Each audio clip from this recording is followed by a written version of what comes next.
Selamat datang kembali. Hari ini kita akan melakukan penelusuran mendalam terhadap materi yang telah Anda bagikan, yaitu kumpulan ayat dari Al-Quran. Dan ini topiknya personal sekali ya. Personal banget kan? Anda meminta kami menganalisis konsep kesulitan, cobaan, ujian, dan beban hidup. Sesuatu yang kita semua pasti pernah hadapi. Betul. Mungkin karena kita semua pernah ada di titik itu ya. Terbentur masalah besar, terus bertanya-tanya, kenapa ini terjadi sama aku? Apa salahku? Maksudnya, apa sih semua ini? Nah, iya. Nah, sumber yang Anda berikan ini rasanya kayak menawarkan sebuah peta gitu. Sebuah cara untuk menavigasi pertanyaan-pertanyaan fundamental itu. Misi kita adalah mencoba membaca peta itu bareng-bareng. Saya suka sekali analogi peta itu. Karena memang itulah yang kita temukan dalam sumber-sumber ini. Al-Quran itu nggak sekedar bilang, hidup itu sulit, ya hadapi saja. Sebaliknya, ia ngasih kita sebuah kerangka, sebuah legenda untuk peta itu. Seolah-olah dikatakan, nggak semua jalan yang sulit itu sama loh. Oh, menarik. Ada jalan nanjak yang tujuannya buat nguatin otot. Ada persimpangan yang membingungkan buat nguji arah tujuanmu. Dan, ya, ada juga jalan buntu yang ternyata akibat dari pilihanmu sendiri. Dan Al-Quran membedakannya dengan istilah-istilah spesifik. Tepat. Istilah seperti bala, fitnah, dan wizr. Masing-masing punya rasa yang beda. Oke, mari kita bedah ini. Kita mulai dari yang pertama, yang mungkin paling sering kita dengar. Ujian. Tapi dari sumber Anda, ini bukan kayak ujian sekolah yang tujuannya sekedar lulus atau gagal, kan? Jauh berbeda. Ini lebih terasa seperti tempaan. Kita bisa lihat ini jelas sekali di surah As-Saffat.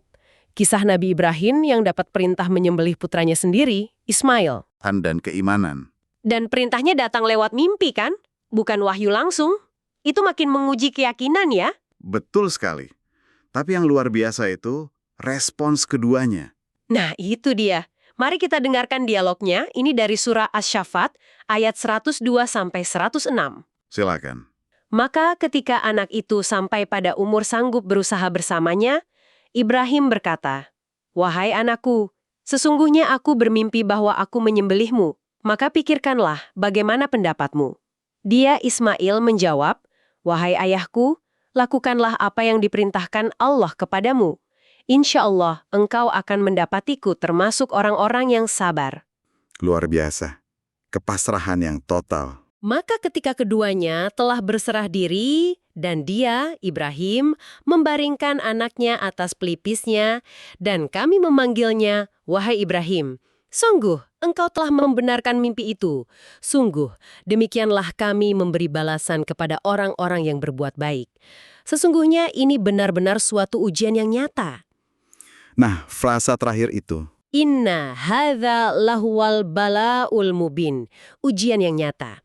Jadi kata kuncinya di sini bala ya. Tepat. Dan yang menarik dari kata bala atau ibtila ini adalah tujuannya. Gimana ya jelasinnya? Bayangkan seorang pandai besi yang menempa logam. Oke. Logam itu dipanaskan, dipukul, dibentuk. Tujuannya bukan buat menghancurkan logam itu kan? Bukan, tapi untuk membuatnya lebih kuat. Nah, untuk menghilangkan kotorannya, memadatkannya, dan menjadikannya pedang yang lebih tajam, lebih berharga. Itulah bala. Ini semacam uji kualitas. Uji kualitas. Untuk menyingkap, memvalidasi, dan mengumumkan kualitas yang sebetulnya sudah ada di dalam diri seseorang. Allah kan sudah tahu level iman Ibrahim, tapi ujian ini membuatnya jadi nyata, jadi teladan abadi untuk kita semua. Tunggu dulu tapi, bukankah cara pandang seperti ini bisa berbahaya? Maksudnya? Maksud saya, gampang banget kan kita bilang, oh ini bala, ini ujian untuk mengangkat derajatmu ke orang lain yang lagi menderita. Bisa-bisa ini jadi semacam pembenaran untuk penderitaan kan? Di mana batasannya sih? Pertanyaan yang sangat-sangat penting, dan batasannya ada pada perspektif. Kerangka ini bukan alat untuk menghakimi penderitaan orang lain dari luar. Sama sekali bukan. Oke. Ini adalah alat introspeksi, kerangka internal untuk diri kita sendiri saat kita menghadapi kesulitan. Ini cara kita memberi makna pada apa yang kita alami. Jadi bukan kita yang melabeli orang lain. Tepat. Bukan kita yang bilang ke orang sakit, ini bala untukmu. Tapi orang yang sakit itu sendiri yang mungkin bisa menemukan kekuatan dengan melihatnya sebagai, mungkin ini tempaan untukku. Ah, saya paham. Jadi ini untuk konsumsi pribadi ya? Betul. Hasil dari bala itu kan bukan sekedar lega karena ujiannya selesai, tapi ada peningkatan derajat. Setelah ujian itu, Ibrahim diangkat sebagai teladan. Oke, jadi ini lebih ke cara kita membingkai apa yang terjadi pada diri kita sendiri. Itu masuk akal. Dan polanya sama ya di kisah para nabi lain dalam sumber Anda, seperti Nabi Ayub. Persis. Ujiannya kan bukan main-main. Hilang harta, hilang anak, penyakit parah. Tapi ujungnya statusnya lebih tinggi. Tepat sekali. Kesulitan yang mereka hadapi itu bukan untuk menghancurkan, tapi menempa mereka jadi pribadi dengan kualitas spiritual yang jauh lebih tinggi. Itu esensi dari bala, ujian untuk mengangkat. Oke, balaan itu untuk ditempat jadi lebih baik. Tapi saya jadi teringat kisah lain dalam sumber Anda yang rasanya beda sekali. Tekanannya sama-sama berat, tapi tujuannya terasa bukan untuk menempa, tapi lebih kayak menyaring, memisahkan mana yang asli, mana yang palsu.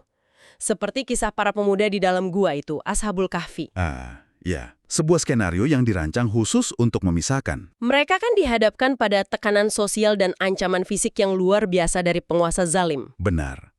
Dan tekanan sosial itu salah satu alat penyaring paling efektif loh. Betul sekali. Mari kita simak penggambarannya di surah Al-Kahfi ayat 13-16. Silahkan. Kami kisahkan kepadamu Muhammad cerita ini dengan benar. Sesungguhnya mereka adalah pemuda-pemuda yang beriman kepada Tuhan mereka, dan kami tambahkan petunjuk kepada mereka.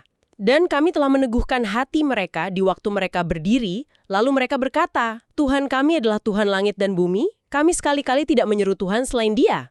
Keteguhan yang luar biasa. Sesungguhnya kami kalau demikian telah mengucapkan perkataan yang amat jauh dari kebenaran. Kaum kami ini telah menjadikan selain Dia sebagai Tuhan-Tuhan.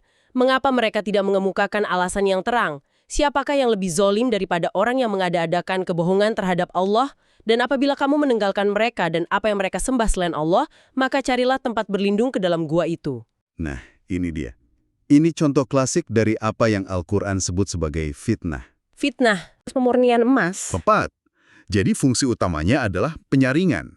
Tujuannya buat melihat mana emas murni dan mana yang cuma lapisan luarnya aja. Dan fitnah ini bentuknya bisa macam-macam ya? Macam-macam.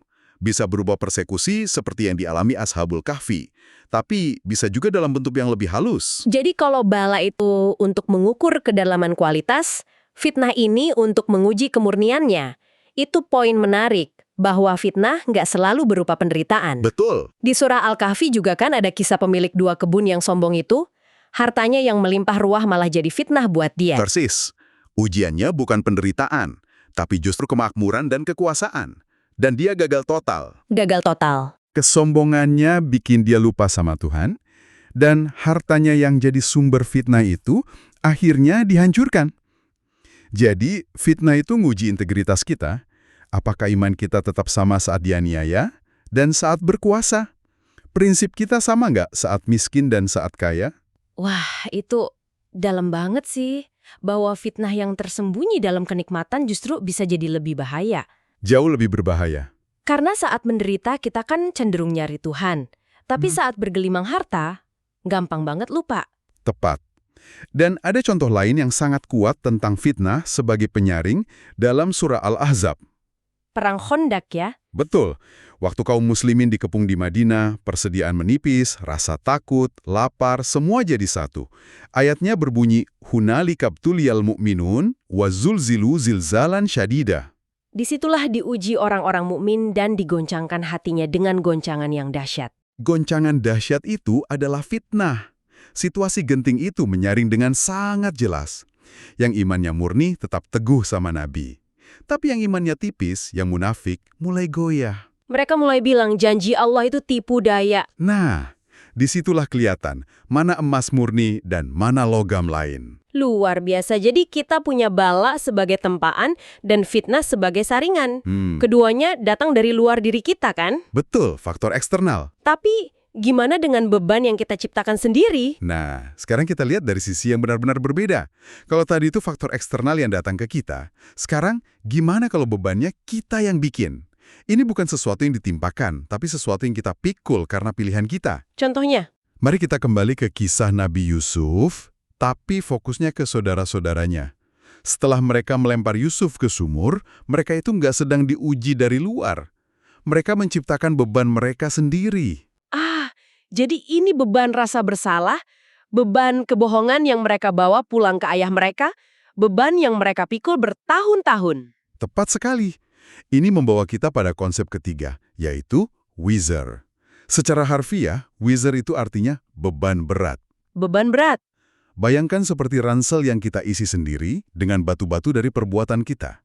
Setiap kebohongan, setiap kezoliman, itu batu yang kita masukkan sendiri ke ransel itu. Dan saudara-saudara Yusuf memikul ransel itu puluhan tahun. Penuh dengan batu rasa bersalah, ketakutan, kebohongan, beban itu akhirnya jadi nggak tertahankan waktu mereka ketemu Yusuf lagi. Mereka harus membongkar isi ransel itu.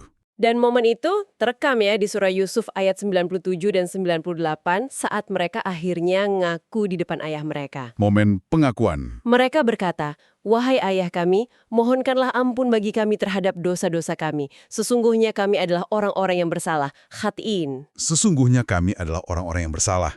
Itu momen pelepasan wizard yang luar biasa. Dia, Yakub berkata, "Aku akan memohonkan ampun bagimu kepada Tuhanku.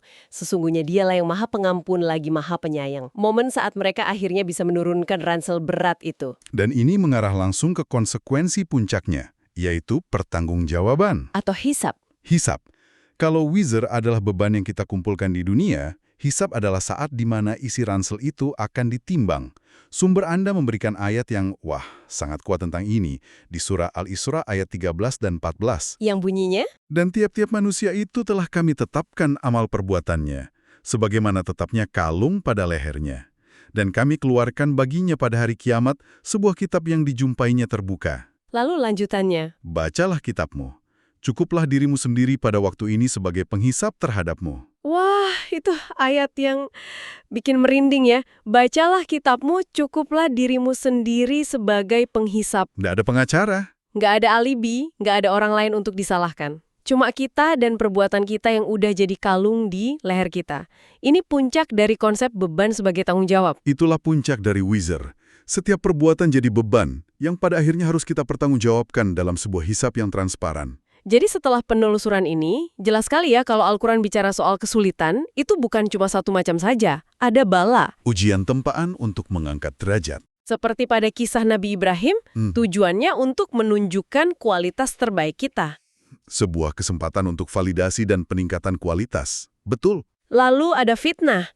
Cobaan yang fungsinya lebih kayak saringan. Untuk memurnikan niat, menguji integritas. Seperti yang dialami Ashabul Kahfi dalam penindasan atau pemilik kebun dalam kemewahan. Ujian kemurnian dan konsistensi. Dan terakhir ada wizard. Beban dari tindakan kita sendiri. Yang menuntut pertanggungjawaban di dunia dan hisab di akhirat. Ransel berat yang dipikul saudara-saudara Nabi Yusuf itu. Ini benar-benar mengubah cara kita memandang tantangan hidup ya. Bukan lagi sekedar nasib buruk yang acak, tapi ada tujuan, ada kategori, dan ada sumber yang berbeda di baliknya. Tepat sekali. Ini adalah sebuah kerangka untuk memahami, bukan hanya untuk bertahan. Peta untuk menavigasi medan kehidupan.